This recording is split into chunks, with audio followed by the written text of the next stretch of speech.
"Get out! We don't serve people like you here." That's what they told her, loud, sharp, and clear, right in the middle of a crowded restaurant. Forks paused midair, heads turned, silence fell. Not because she broke any rules, not because she raised her voice or acted out, but simply because of how she looked, because of what they assumed when she walked in. A black woman, alone, confident, unapologetic. And to them, that was enough. They didn't ask her name, didn't glance at her reservation, didn't even let her explain. They just pointed toward the exit, as if her presence alone was a threat. They didn't know she'd pulled up in a matte black Tesla Model X. Didn't care that she was wearing a 3-0 power suit tailored to perfection. They just saw her and made a decision. But here's what they didn't know. She wasn't just passing through. She wasn't there to be seen or tolerated. She was already in the final stages of buying the entire building. And in less than 72 hours, she wasn't walking into that restaurant for a table. She was walking in as the new owner. Before we dive in, let me know in the comments where you're watching from, and if you believe in justice, redemption, and power that moves in silence but hits loud. Hit that subscribe button now. Because on this channel, we don't just tell stories, we flip the script. And we set the record straight. Her name was Camille Reeds, 41 years old, black, brilliant, bold, and quietly one of the wealthiest women in the state. She had spent her life building what most people would never see: a digital logistics empire run across 6 states, with over 30 employees and multi-million-dollar deals inked weekly. But Camille didn't wear it loud. She didn't lead with title or status.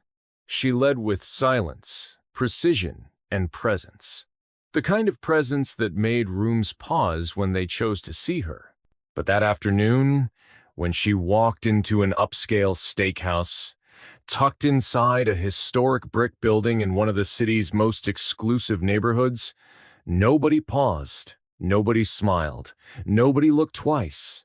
Not at her tailored navy blue suit or the Italian leather handbag worth more than some cars in the parking lot. Not at her quiet confidence or the way her assistant shadowed her, iPad in hand, ready for their working lunch. All they saw was her skin. And the moment the door closed behind her, everything changed. First, a long, cold stare from the hostess' eyes, scanning her like a problem, not a guest. Then a whisper passed to a man near the bar, the manager, she would later learn. He glanced over with disinterest, then shook his head and vanished through a side door. Seconds passed, then minutes. Camille checked her watch. Her assistant leaned in to ask about the delay. The hostess finally returned, this time with someone new. A different man, square-jawed, red tie, clipboard in hand. And without apology or hesitation, he spoke the words with his chin lifted high. "We don't have your reservation, we're full. You'll need to leave." Camille raised an eyebrow. Her assistant flipped the screen toward him, showing Camille's name booked, confirmed, and time-stamped. But he didn't even look. He waved them off. And then, loud enough for half the dining room to hear, he added, "We don't serve people like you here." The air snapped tight. A fork clattered to the floor somewhere across the room. But no one said a word. Not a single person stood up or asked if they were okay. Customers avoided eye contact. The staff shifted nervously but said nothing. Camille stood still, her breath steady, her face unreadable. And in that long, tense silence, she didn't yell, she didn't cry, she didn't plead. She turned and walked, but she didn't walk out in defeat. She walked out with a blueprint. Because what the manager didn't know, couldn't know, was that Camille had already been circling the block. Not figuratively, literally. She'd been scouting real estate in that very neighborhood for months, considering expansion for her next venture. Her team had toured nearby commercial spaces. One, in fact, was the building right next door. But now, her vision had shifted, sharpened, refocused. The insult didn't crush her. It activated her. Within 2 hours of leaving that restaurant, Camille was on a three-way call with her legal team, her realtor, and her CFO. The building that housed the steakhouse? It was owned by a retired developer who lived out of state, detached, uninterested, and completely open to offers. Camille moved fast. Her company made a full cash offer for the entire property, including retail spaces above and the restaurant below. No inspections, no contingencies, just a wire transfer waiting to clear. Within 72 hours, the deal was sealed. The building, hers. And when she walked back through that same glass door 3 days later, she wasn't alone.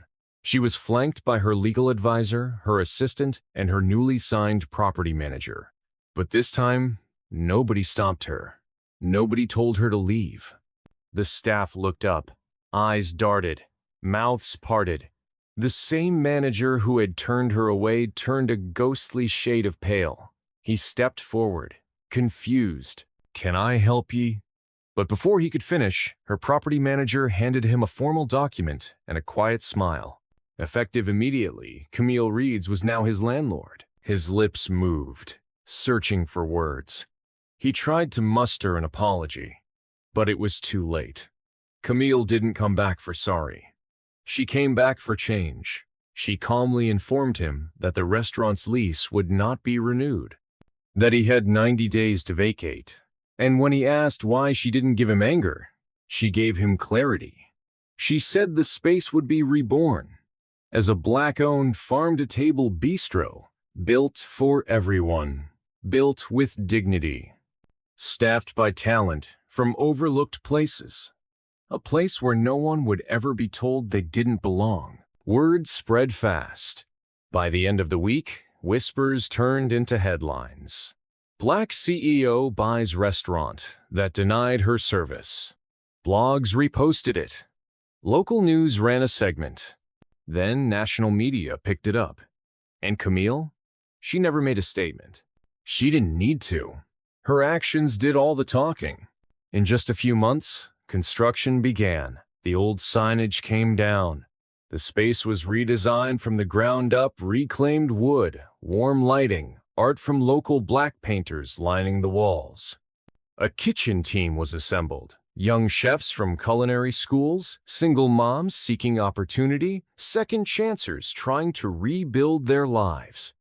Everyone hired was trained in customer care, not because it was trendy, but because Camille knew what it felt like to be unseen.